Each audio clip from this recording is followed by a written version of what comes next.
just ran right into the mic with my head. Okay. We're off and running, and it's been a smooth one. This is how you do it, Tom. Only took us 200 episodes to get to this point. I know. It gets easier every week, thankfully. And definitely doesn't remain the same amount of difficult. Okay. We did not expect to have this quick segment ahead of this episode. You're here to listen to our episode about the In the End music video for Linkin Park. But if you recall, one of Tom's anecdotes from I think it was the Simple Plan episode, where his sister was writing Simple Plan lyrics on a rock near the Lake Erie shore. And it got a child therapist who works in the area to knock on Tom's door. And essentially, it was a problem. So you all kind of just very willingly and enthusiastically hopped in on Twitter and sent us what you think the worst case. It was a game we played on that episode, but we're going to read some of your submissions because they were really good, really thoughtful. What lines that would get a child therapist in your neighborhood to knock on your dad's door, basically, from the songs we talk about. Jeremy chimed in the Chiodos lyric, ones. some strong ones. Late, right before we started recording. These have been coming in over the last couple weeks here. The Chiodos line, "I'll stop stabbing when you stop screaming." Great place to start. The craziest lyric of theirs. That one really stuck with me as like oh my God. Like how do you write that on paper and be like, yeah, that's a good one. even reading it now is like I hadn't known of it before. Every time I read it, I'm like, oh, it's like these people have mothers. That's somebody's son. I'll wear your skin as a suit. Pretend to be you. Your friends will like you more than they used to. Do you know the band on that one? Because I do not, off the top of my head. So that's from First to Last, which we talked about on Jeremy's podcast not too long ago, actually. Gotcha. Okay. Ride the Wings of Pestilence. Another one from Jeremy here. A couple more from him. Draw diagrams of suicide on each other's wrists and trace them with razor blades. Golly, that'll do it. Jeremy came in. Okay, so we had like some ones from. Yeah, Jeremy's are strong. I should have saved him for last, but here's his last one. Grey Britain is fucking dead. So cut our throats, end our lives. Let's fucking start again. Wow. I hadn't read these before reading these. I'm like, damn, Jeremy was really coming in strong with these. Not a fan of subtlety, right? Those would do it. I mean, if we're just speaking for the game, just getting someone to knock on your door, were you to leave this written somewhere in your neighborhood, that would do it. So those are a couple winners. Adrian started this all off with a tweet to us that said, "And with my one last gasping breath, I'd apologize for bleeding on your shirt." That kind of kicked us all off. Yes. Credit to Adrian. He heard it on the episode and tweeted at us. So did Johnny, who had a couple I'll read next, but that's a classic Taking Back Sunday line. Totally. A lot of bleeding from the neck in these first few entries. So you guys definitely understand the game, if nothing else. Johnny calling on a Senses Fail lyric here. "Will you scatter my ashes where they won't be found?" Yep, love that song. Ugh. That's a Dateline episode waiting to happen. Blink-182, Adam song, classic. "I'm too depressed to go on. You'll be sorry when I'm gone." Cutting right to the chase there. No nuance at all. Less neck blood, but still, it'll get the knock. My Chemical Romance, "I'm not O***K." I'm gonna say that's a good one. But it's, to me, if you just saw the phrase "I'm not O***K," you'd be like, oh, that's kind of silly. Maybe. I don't know. Compared to the neck bleeding ones, but it is still a good one. That's why I wrote it here. And then he finishes strong with the "Every Man Has a Molly" outro lyrics of "I'll kill myself, I'll kill myself, I'll kill myself." So Johnny, like Adrian and Jeremy, also understand the game. Katie chimes in, "This razor blade was meant for me." By Aiden. You guys get the game. I think this speaks to the core audience of our show who understand what we were trying to do during that episode, and the fact that there are fucking so many examples to pick from. And then I'll finish off here. Sarah had a few good ones, some classics. "So Cut My Wrists and Black My Eyes," Hawthorne, classic. Sure. Got to put it in there. "Don't Apologize, I Hope You Choke and Die." A little brand new in there. "I Hate Everyone, Say Anything." Similar to "I'm Not O***K." So might not get the knock, but counts for sure. And she came in with one that I didn't even know was like, so I'll say what it is first. Let's Get F***ed Up and Die. LG Floud by Motion City Soundtrack, which, and I tweeted this out the other day. I just saw, I didn't put together I knew what the lyrics were and I knew what the song title was. I didn't realize it was like, it took me years until like 2.5 years ago. Nice. I was saying Fuad until we did basically the Commit This to Memory album episode. So, Let's Get F***ed Up and Die would get the knock. That's my personal favorite because it's just like no child should be what came first, the music or the misery type stuff. So you had one more that you wanted to slap on here, and then we'll get right on over to the episode. It sounds like you had a couple announcements after that as well, I think. Oh yeah, I actually had one. I tweeted one day. I just started talking to a girl, and like after our first kiss, I tweeted the lyrics, and if I died right then, it wouldn't bother me. And it was really funny because this kid that we went to high school with, like, reached out and he was like, "Hey man, are you okay?" Just like wanted to check in. Never talked to this guy before in my life. His name was Jared. And I thought it was so sweet that he reached out, but it was just so funny because the lyrics were supposed to be like a positive thing. Like, oh my God, we finally kissed. If I died right now, I would die a happy man. But he took it as like, I'm so depressed, I want to die. So I just thought it was hilarious that in the emo scope. Good on him for checking up. First of all, I'll say that. Oh yeah, good guy, super good guy. Yeah. But also in the scope of emo, and if it kills me, then I'll die happy type dashboard stuff. I think that's a signal that that's a good thing. Not all lyrics about death are bad. There's definitely some nuance. So. It's Which a good might note. Also be bad in and of itself. I don't know. If you listen to our death, either way. To Sarah's point, we had done an episode on Hawthorne Heights and talked about this very subject at length. It's an interesting thing to dig up. A lot of examples. I think that the headline there, many examples. Sounds like before we get in real quick, new Patreon supporter. Yes.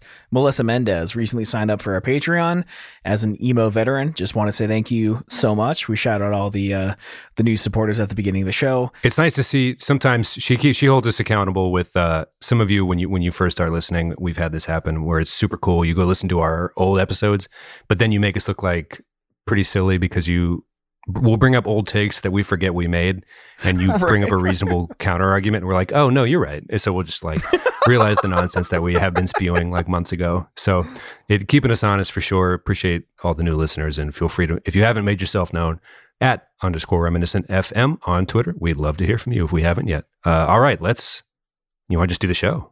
Let's do it. Let's do the show.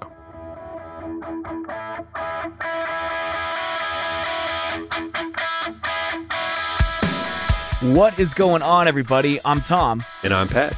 We're best friends, and you're listening to the Reminiscent Podcast.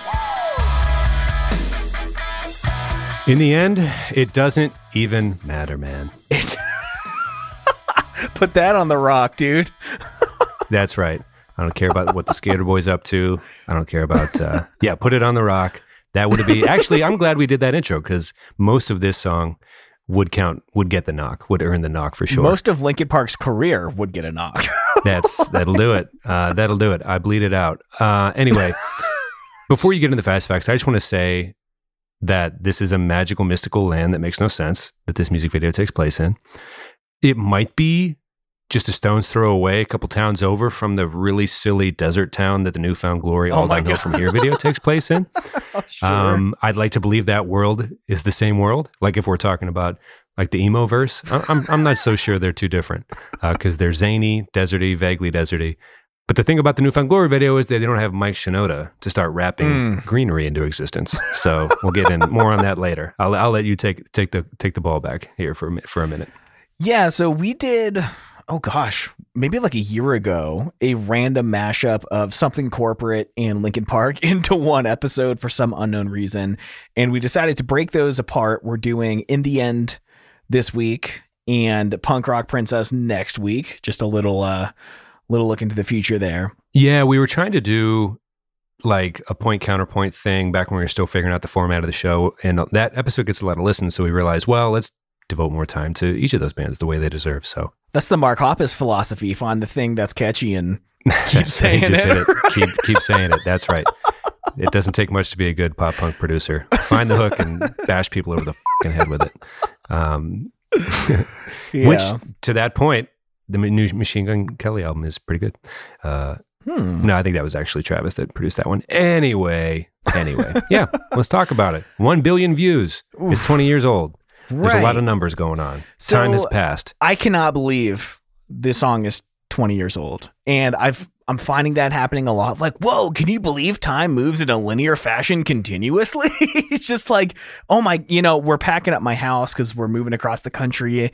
And I was like packing up my drum set. And I was like, oh my God, I've owned these drums for like 16 years. Like, can you believe it's been that long? And I'm reaching that age where everything is like, can you believe it's been that long?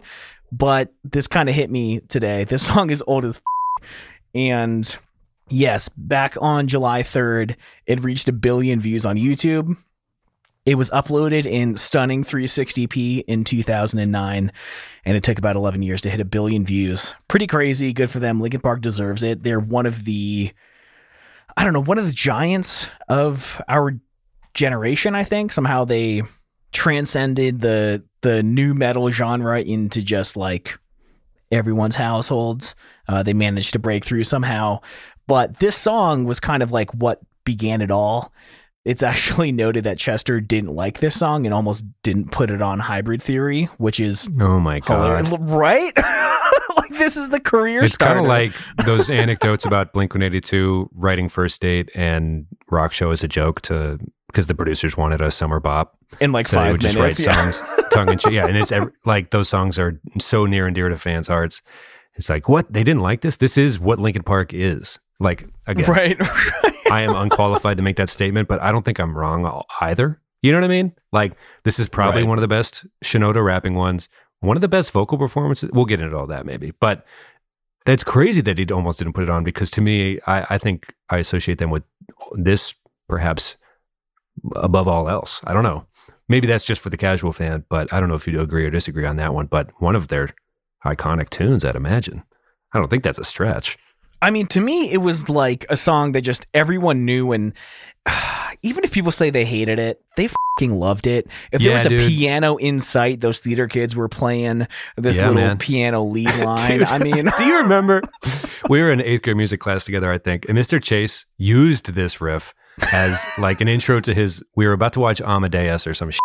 And he's like, the thing about melody, right? It can be anything. Like my sons, they're into Linkin Park, right? And he was trying to do this like inspirational like thing. And he'd be like, dun, dun, dun. He's like, that could have been, picture Wolfgang Amadeus Mozart standing at the piano, just pounding away. That could have easily been one of the, he was just trying to like tie it into the modern day. I'm like, damn, for a very tiny Pennsylvania public school, this dude's hitting on all cylinders right now. I'm fired the up. Let's watch Amadeus, motherfucker.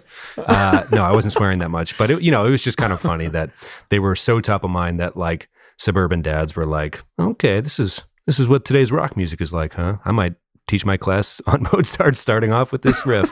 I don't know what I'm trying to say there, but I guess what I'm asking, this is more of a nostalgia thing for you and me and nobody that's listening, I guess. But do you remember that specific lesson? I think like we were in the same class. No, I don't. Okay. I was new to the school that year, and I was just like the whole time scared about everything. So I think a lot of things probably passed me right on by. But yeah, I mean, 6th and 7th grade, I like only listened to Linkin Park. And again, in that past episode, we'll put a link to it in the show notes, reminiscentpodcast.com/episode/192. I gave a lot of my Linkin Park takes. I worship them. Just like I was saying in the Simple Plan episode, this was like a band that got me when I felt like no one else did. And it was just super important to me at the time. Really glad we're talking about it.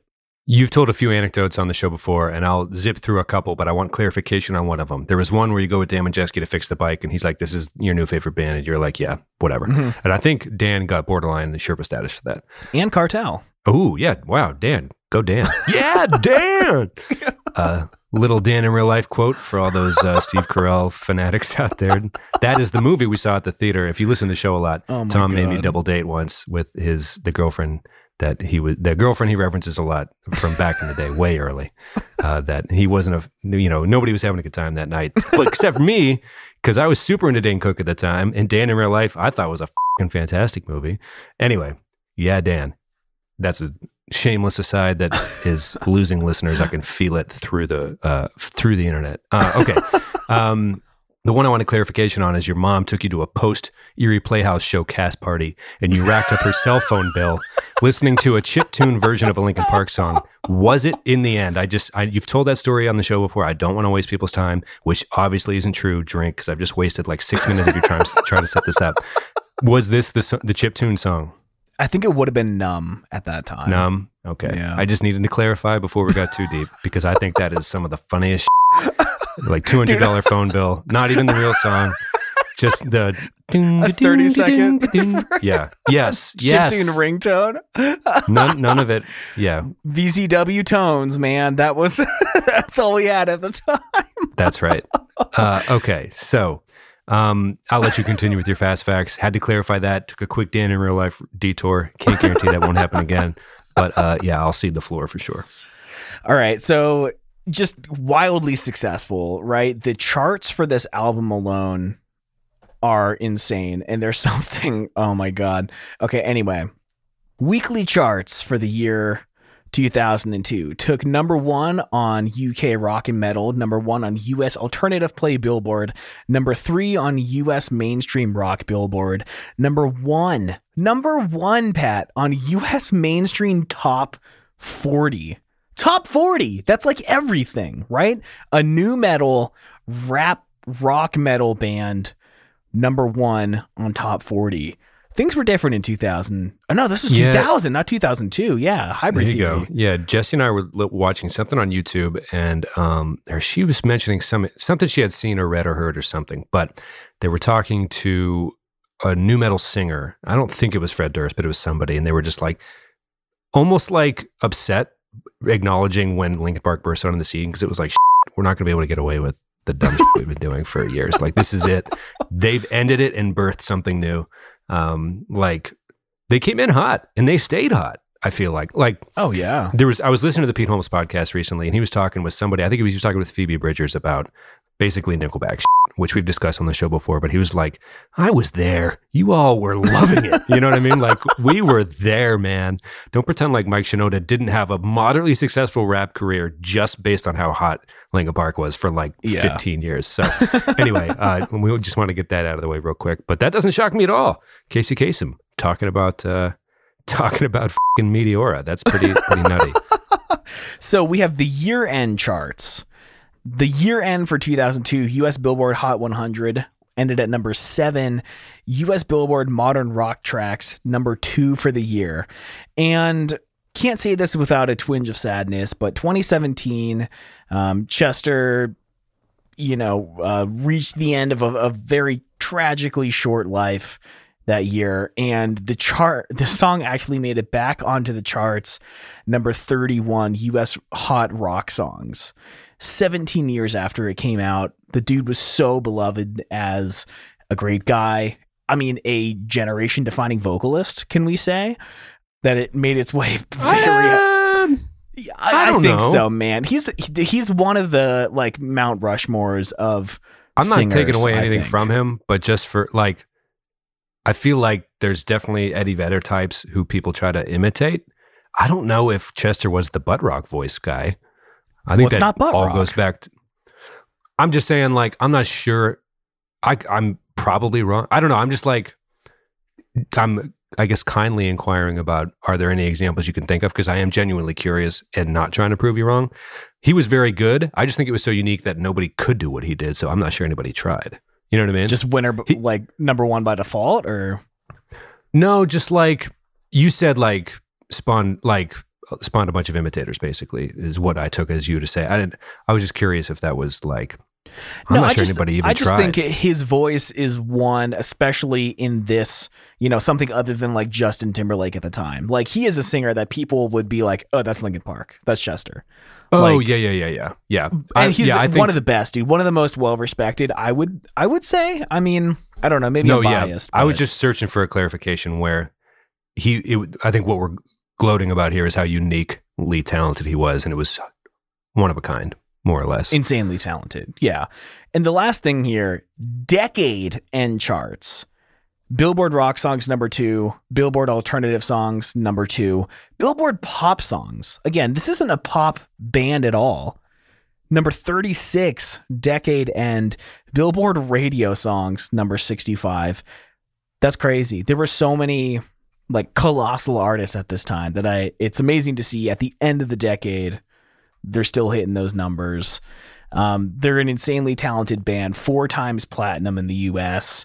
Who knows when these numbers were, probably, have gotten a lot more sales since then. But to me, one of the most important bands of my like adolescence. I mean, this predated or maybe it was like a little bit around the same time as Simple Plan. This might have been like a little bit after, and then after this, like a lot of like family trauma with like stepdad. My mom left him, and kind of my world became a little bit brighter. And then that's when I fell in love with Blink-182. But when I needed it the most, Linkin Park was there. I felt like they understood me. They gave me a sense of not feeling so alone, but I don't really have like much else. I mean, there's a couple stuff about the name Linkin Park. Little fun fact, like in Santa Monica, when they used to drive to band practice, they used to drive past a park that was at the time called Linkin Park. They liked the way it sounded. They changed the name. The park is now called Christine Emerson Reed Park. It's got a lot of bad reviews on Google there, but yeah, there's like, a couple weird things here and there. The band's name was originally Zero, spelled Xero, and the singer left to start a Christian punk ska band called Tasty Snacks, spelled Snax. A big fan of the X's, I guess. Yeah. And the bassist, who goes by Phoenix, was also in that band. Then he came and joined Linkin Park, I guess. Chester came in. They changed their name to Linkin Park, and they were going to spell it Lincoln, but that that domain name was already taken. So they changed the spelling just to get the domain linkinpark.com, according to legend, which I think is hilarious. Just like, we can't afford to to make an offer on it, so we'll change the spelling. I think that's iconic. Great. I thought it was an Abraham Lincoln thing when I was really young. What? Then I thought it was a Chicago area thing because I think there's a Linkin Park there. But then I Googled it today, and they're all from California. I was wrong. Oh, yeah. I've been wrong forever about this. Many misconceptions in my brain about this band. Into the music video, I'm not their like first breakout, certainly not their last. This is kind of the height of their powers, question mark. I think I don't know. Meteora with Numb might have been. Might have been their height. Maybe. Because I misspoke earlier. I don't think this was not Meteora. No, this is Hybrid Theory, yeah. Yeah. Frame 1, I guess what I'm trying to get at is Frame 1 opens up with like hieroglyphics, I guess you would say. And you're like, okay, are we supposed to know what this says? I don't think so. But then Chester's walking down a long hallway, opening to the song. Wasn't completely sure this wasn't a scene from Star Wars Attack of the Clones for a few minutes in the YouTube video. But then you notice it's definitely Chester. You're like, okay, cool. I clicked on the right video. Then the roller coaster just continues. Then there's a gargoyle, which you don't see too many gargoyles these days. They were just in children's cartoons and shit back in the day. There are just, I think, decidedly fewer gargoyles. And then Chester just kind of takes a power stance or a power squat atop the gargoyle and just looks over the desert hellscape. Yeah. And that's a pretty power move opening, I guess. I don't know if it's a power move, might be wrong, but it is chaotic. No, maybe not chaotic yet, but I have no idea here's what I'm trying to, I don't know what's going on. Do you? The thing about it is you started, before we recorded, you were like, I think this one has a pretty cool message. And my response to that was, I'm shocked you think there's a message at all, because between the hieroglyphics and gargoyles so far, I'm not super sure I have any grasp at all. What say you? Okay, so I had the Linkin Park Live in Texas DVD that I watched probably more than any movie I've ever watched in my life. I worship this band. In some of their performances, Mike Shinoda's wearing a DC hat with these like 3 like plastic stars across the brim, and I thought it was so cool.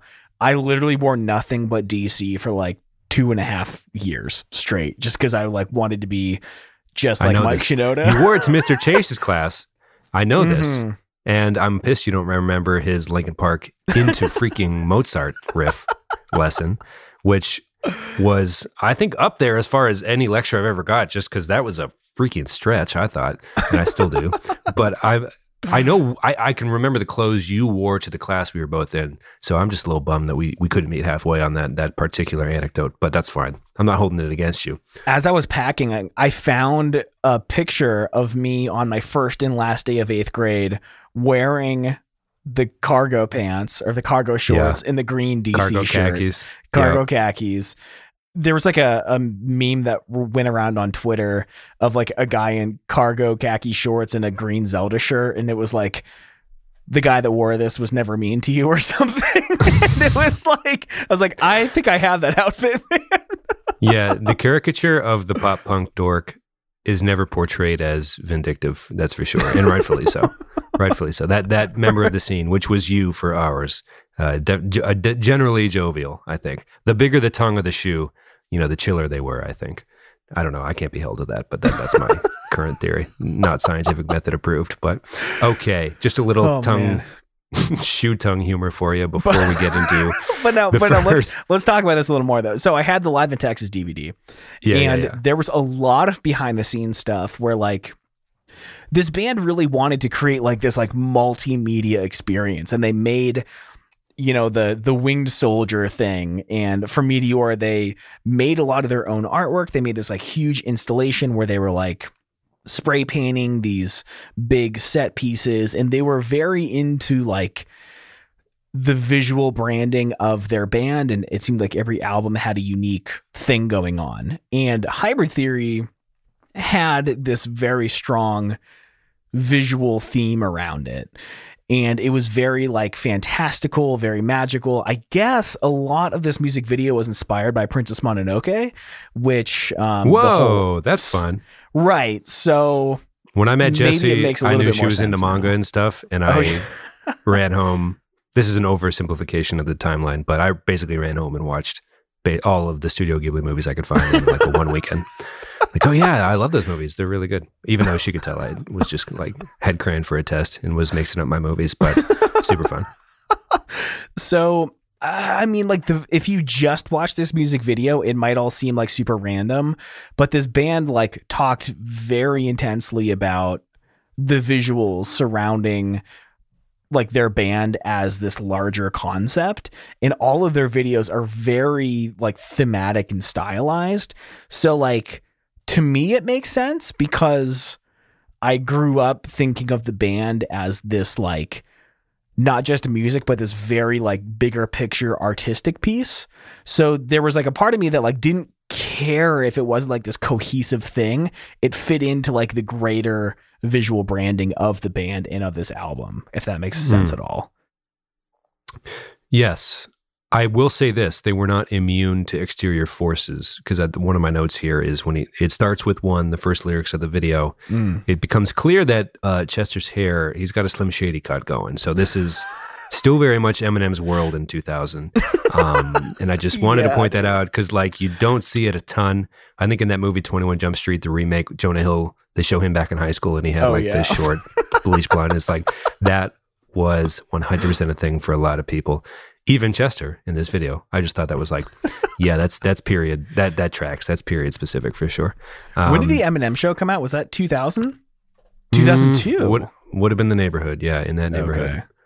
Wow. They get pretty quickly into Mike Shinoda's first verse. It starts with one. The singing is really just there to support, I don't know, you're the Linkin Park fan of our little duo here. One of his better rap verse performances in their catalog? Question mark? Maybe I think that there was definitely heavier leaning on the rapping in Hybrid Theory, especially the songs that were commercially successful, I guess. You think of like Numb, it's like mostly singing. So I could see how you could think that, but they definitely have some songs that go really hard on this album that lean pretty heavily on Shinoda just fucking ripping. Yeah. I was getting super nostalgia-y, very into it, rewatching the YouTube video today a few times. And then as soon as I was starting to like drift into like the world fucking loved it. Yeah, whoever says they were like, oh, Linkin Park, yeah, you were fucking into this band. But as soon as I was kind of like drifting into it. There was a fish that just flew into frame.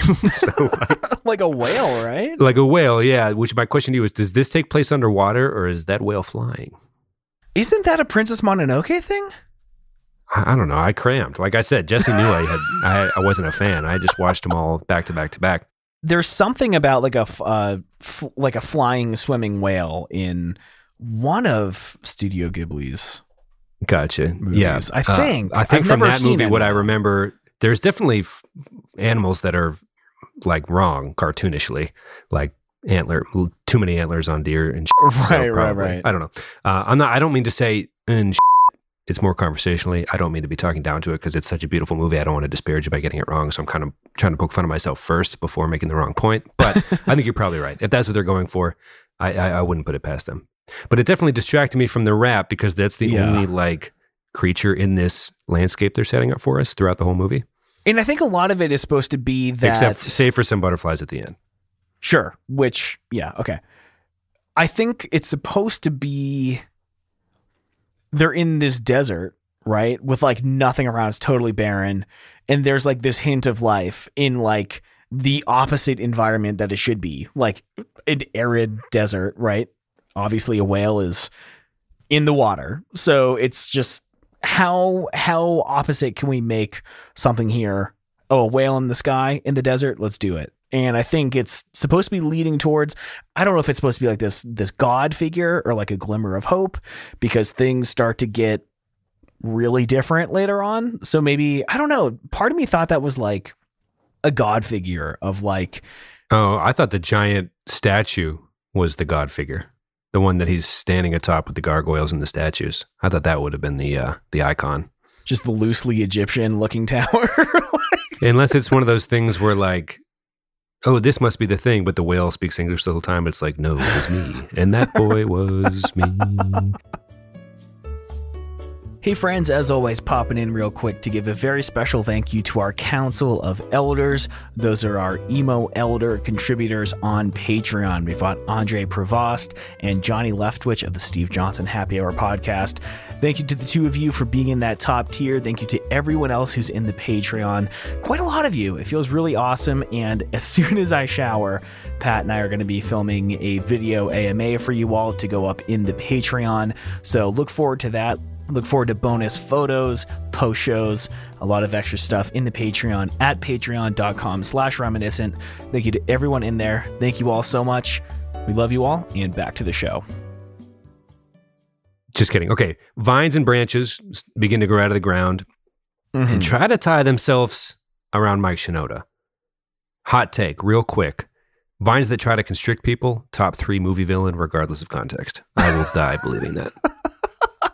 We've got Harry Potter with Devil's Snare. That's scary as hell. Even any movie, even if they have a giant sword and they're cutting. The more you cut, the more vines, your ankles go, your hands go. All of a sudden, you can't be slicing. They'll get you. But here's the thing: Mike just raps at them and they turn to dust. It's the weirdest superpower I've ever seen. They're like, we're gonna kill. The vines are like, hey, let's go kill Mike Shinoda. And he's like, what it meant to be was it meant to lead and meant to leave. And then they're like, nope. The vines just turn to fucking dust, which is, again, the most bizarre superpower I've ever seen portrayed in fiction. But it is my new favorite. Immediately my new favorite. Oh, my God. Hey, can you rap at those things and turn them to dust real quick? I don't know. I got to get but I don't know. It's just, that was very insanely silly to me. Mostly because I had no idea, again, still. I would love to hear at the end of this what you think the point of this video is, because I'm like, okay, some vines, this will be a thing. And then it's immediately not, because Shinoda's just, his flow is too strong for them to handle. So they're like, nope, we can't take this man. His life force is too powerful. Evil Dead 2 would have been a much different story had he been cast in that film. Like, I don't know if you remember. Quick, Mike, start rapping the vines. I would watch that horror movie. I'd watch that low-budget horror movie, I think is what I'm trying to say. Oh, man, Michael! What a good one. Okay. Yes. All right. So now the whole band is in the tower, right? Yeah, Chester's on top, full band's here. Mike gets onto the, now we're band shots, performing. Quick stage question for you. You had the Live in Texas DVD and all that stuff. Noticing the guitarist wearing headphones kind of tuned into the sound of the band itself. Did he do that live? And he's only kind of making strong strums once. Like musically, I guess in my head, I'm like, oh yeah, they were new metal. They must have been doing a little bit, a little more fast paced this and that, but it's definitely more epic, swooping, like, dum, right. Like they let the notes riff out. The DJ's at work. He's wearing headphones to be tuned into what's going on, seemingly from afar. But you had the Live in Texas DVD, so how it worked on stage. I'm interested to hear your thoughts about Linkin Park, just as a band, as a live act.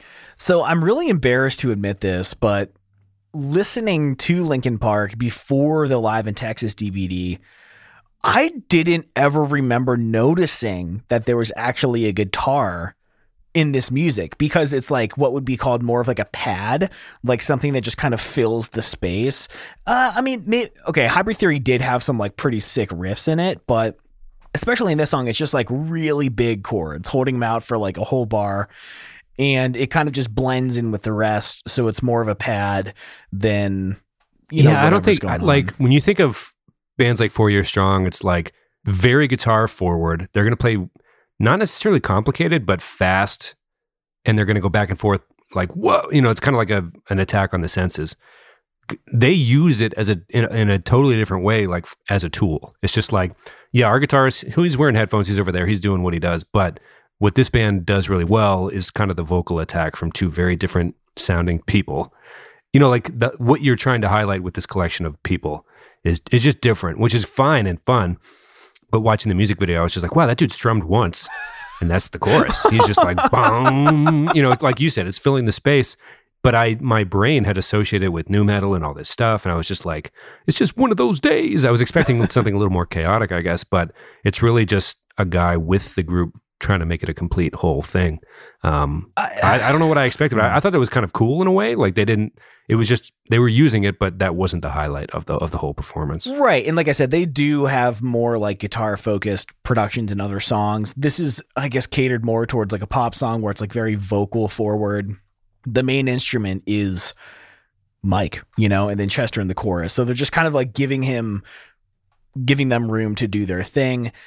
It's funny because it's like, oh, that's kind of like so overly simple, but I can't possibly think of anything that would be better fitting. It's like exactly what it should be. It's like knowing when to leave space, Right. Well, songs like Faint have riffs and shit. I'm not saying they didn't do it, but it's almost like you talk about Ben Gibbard talking about songwriting where it's like he's channeling it, he feels like sometimes. Yeah. It's almost like we don't need the guitar to do anything more than this, because this song is, it's like it sometimes the easier thing. If it comes easy, the songwriting and everything like that, maybe like simpler is better in some contexts. And he strums once. You maybe see him strum 3 times in the whole fucking video. It's just kind of jarring to see. But it's cool. I just something I noticed, and we don't have to linger too long on that point.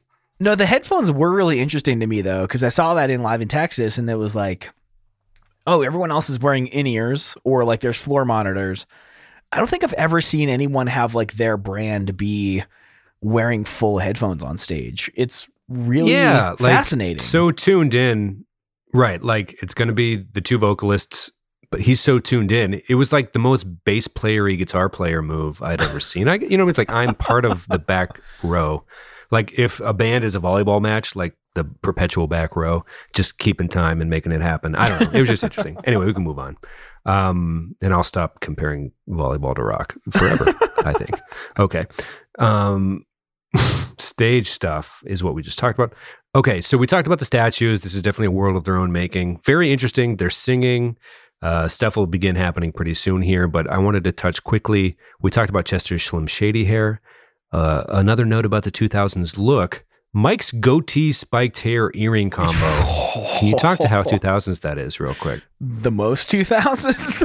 The most, yes. That is a correct answer. Looking at the judges, yeah, we'll take that. Ding, ding, ding, ding, ding, ding, ding. That's right. Good answer.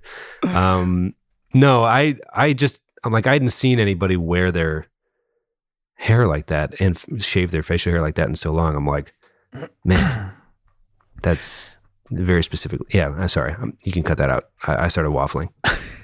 Yeah, it's to me that is like the definition of 2000.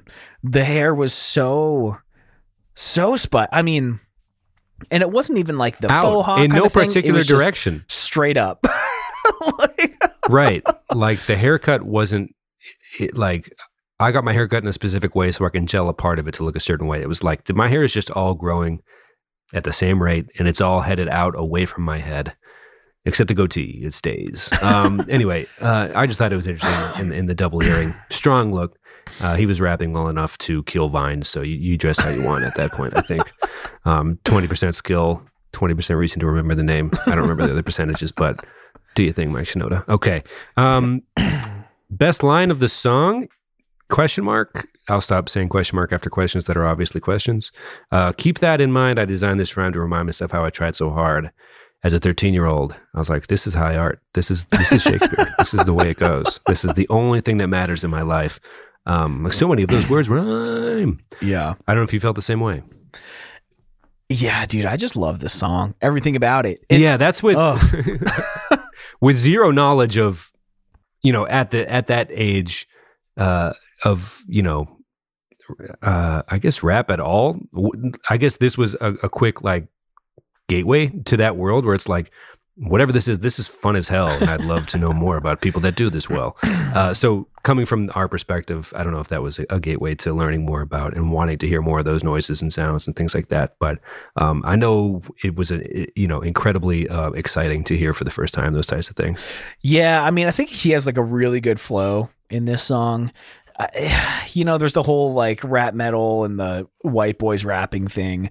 I think he shows it he is a serious player in the genre in this song. I mean, it's just good. It's really, really good. And the way he puts rhymes and syllables together, not adding anything new to this conversation. It's just really good. Right. And this is, again, I want to make pretty crystal clear that we were just very Caucasian 13-year-olds experiencing this for the first time. Right. So I'm not trying to say this is right or the appropriate whatever, but at the time it was like, wait, what? You know what I mean? What? This doesn't seem legal or anything. Anyway, he would, yeah. So, and I don't think I'm even claiming that Fort Minor was a successful effort. Yeah, I just think everyone was into it enough to put that Percentages song in a bunch of their fucking post-football season mixtapes. I can guarantee you that much. Right. Everyone's been there. You all know what pre-YouTube era VHS cut it onto the things I'm talking about. A lot of teary-eyed middle-aged white coaches crying to this song, watching their sons run on grainy flip cam footage. Maybe that's a little too specific. Anyway, okay, so Mike has gone beyond with this particular flow. Keep that in mind as on this rhyme, etc., etc. Not only are the demon roots avoiding his body, he's actively growing grass with his flow. The whole fucking valley is just blossoming, which I thought was an interesting turn of events for the nature in this place. Are they there for the sole purpose to turn things around in this valley? Is that why, what is this the message? Are we getting closer to a message here, or what's going on, Tom? I mean, this is definitely the very Princess Mononoke vibes here. You had the god character just growing grass as he stepped, and the second his foot left the earth, it wilted and died. So anywhere that he went, he brought life, and it couldn't sustain it without him. And I think, Mike might be the god in this. The swimming, flying whale gave him his powers, and Mike is bringing life into an otherwise deserted area. He is the one true mouthpiece, for sure. Thoughts on the part of the proper part? Oh, dude, I love it. I loved all the glitches they had in their stuff. It totally unnecessary, but I don't know, maybe the producer was just feeling bored at that moment and was like, what if you were at a skating party ripping it up at the time and that was on, you were fucking cruising, dude. You were part of my proper You're like, yes, I'm gonna turn left so fucking fast right now. I know. And then I'm going to turn left again for hours. I have so much energy. I can do anything. Thank you, Mike Shinoda. Which is what we all screamed at skating parties, I'm pretty sure. Thank you, Mike. Okay. Quick note here. DJ Dudes. and keyboard dudes. Mule kicking their asses off since the beginning of time. Just not a lot of dance moves you got. Unless, probably if you're a DJ dude, you're more just hiding back there. But when they were rocking out, heading into the bridge, heading into the final chorus, etc., I noticed that he was trying to be as active as possible, but I'm sure there's a kinship there with band DJ dudes and band keyboard dudes, because there's just not a ton you can do there. Yeah, I always, Mr. Hahn, I think it's Joseph Hahn, is their DJ. He does all the programming for the band. And the Live in Texas, man, he was just like, he had these like really, really dark sunglasses on, and he would like scratch the record and do this like robot move with his arms. And he was like real into it. And he looked like, hell yeah, such a dork, but like such a badass dork at the same time. Right. No, that's what I'm saying. If, again, to quote the Beat Holmes pod, you were all into it. I was there. We remember. You know what I mean? So like, if you're watching that DVD, if you're at that show, DJ or Mr. Hahn was let's rock today. That's the most bad shit you could have possibly been doing. Like, why would you go attend the show and be not into that? Like, hell yeah, right. Do the robot. This is amazing. This song rips. Like, there's no reason for negativity on that front. But no, I thought it was so cool, man. Like at the last song, Chester's like smashing a guitar, and Mr. Hahn just takes one of his turntables and just like throws it off the stage. And it's like, yes, dude. Like, guy riffs. I love his like, oh man, everything. Pat, I really like this band. And you do. I know this about you, I love that you love them. Yeah. Yeah, I guess my one question is this, because we talk about who we've seen live through the years, and I asked you a little bit about the stage presence stuff. You said you had the DVD. Were you ever able to catch them live? I wasn't, Pat, and that kills me. Again, I told the story before, but like I begged my mom to let me join the Linkin Park street team because they got like discounts on tickets and merch, and I like very early internet days would just spend so much time like looking at their webpage, wishing I could sign in, but I wasn't a member, and never got to see them live. But I've watched that Live in Texas DVD so many times. I feel like I've been there. Do you remember? You mentioned the street team. Whenever we would do something in high school, we would be like, well, we're going to need a street team. Like the concept of a street team, I think the Cleveland Cavaliers had like a dance crew at their games that they called their street team. Linkin Park's fan club was called the street team or whatever. There was so many, like, again, I can't really pin down what people were ever going for in any specific point, but I just remember in high school, you and I, or whoever, we would be in student government trying to do something, be like, well, we're going to have to assemble a street team first to spread the word. Street team. Who wants to be part of the street team? Do you remember that at all? I think that must have been being friends with you and you being aware of the term, maybe. I have no idea, man. I feel like that was something I was hung up on for years. I was like, that's my only dream, is to be part of a street team. Well, we have a street team now. We've got our consistent group of people we talk to every week. We can call them the street team. Yeah, but we need to coordinate dances. The Reminasty street team. Oh my God. I don't think I've ever seen somebody reply quicker than everyone replying to the tweet about my wife's fake nickname for the Reminasties and then being like, I don't like this. We don't like this. Thanks. I hate it. But there has been no suggestions for another sense. So tweet at us at _MSF if Reminasties doesn't exactly do it for you. So what else do we have here? We've got a lot of rain. They've brought life to this deserted place. Yeah. I know that Chester can sound like a million different people in any given song, and that's very intimidating. So good. We already touched on how talented that guy is. Yeah, are they trapped here? Do they live here? Maybe they live here because they're trying to turn it green and change things. Is it a Sisyphus thing where they have to do this every day, once a year? I don't know. But there's really no resolution. It's just they turn it green. You see some butterflies as it zooms out. They're still in the tower, presumably, and there's a message, says you. And I'd love to hear what you think it is.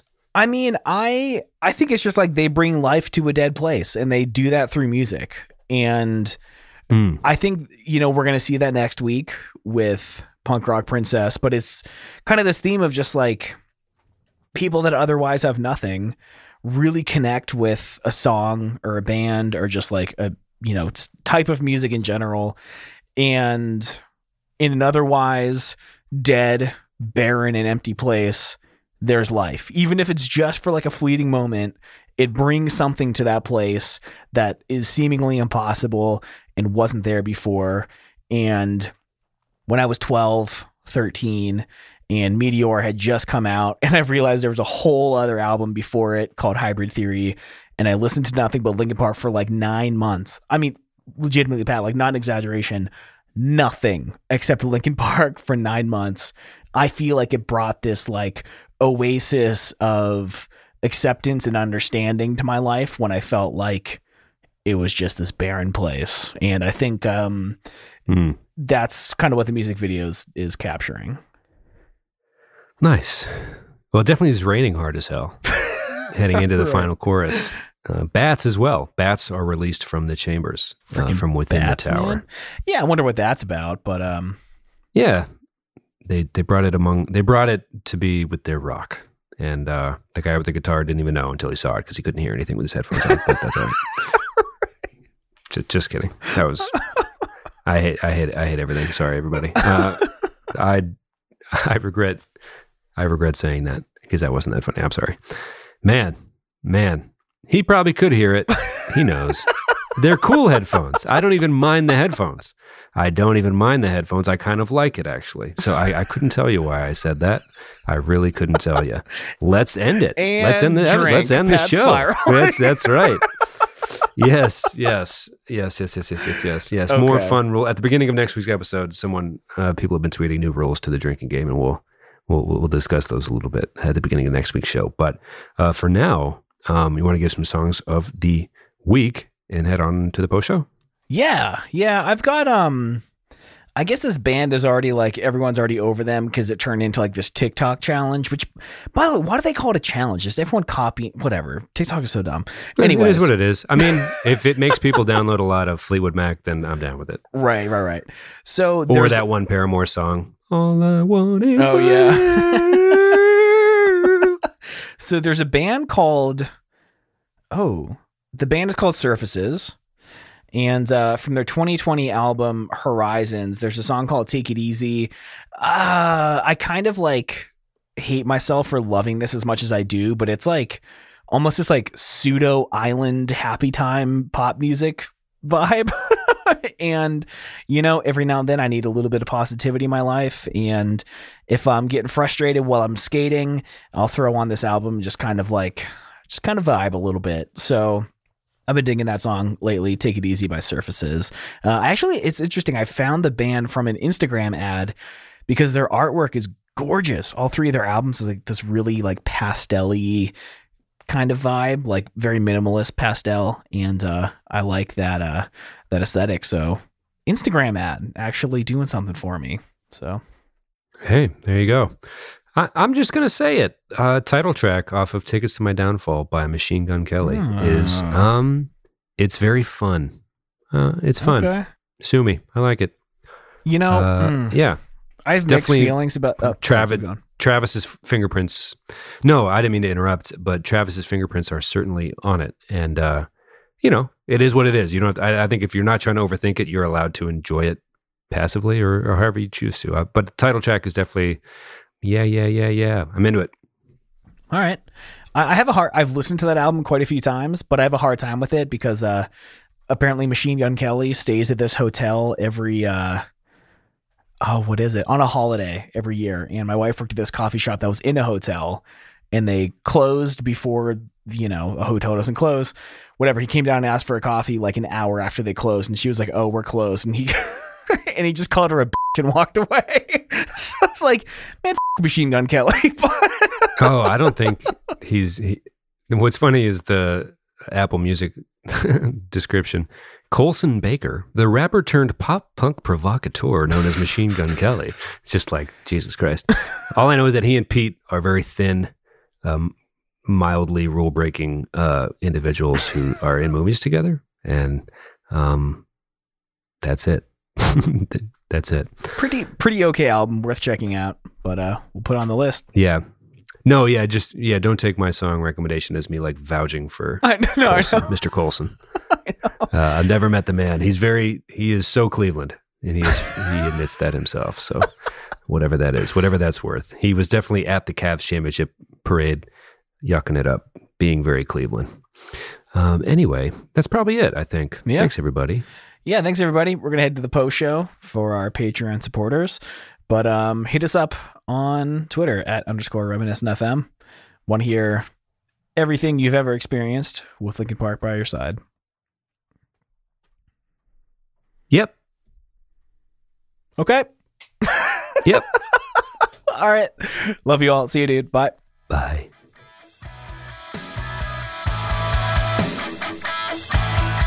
Hey everybody, thank you so much for being here with us this week. You can check out the show notes to this episode at reminiscentpodcast.com/episode/192.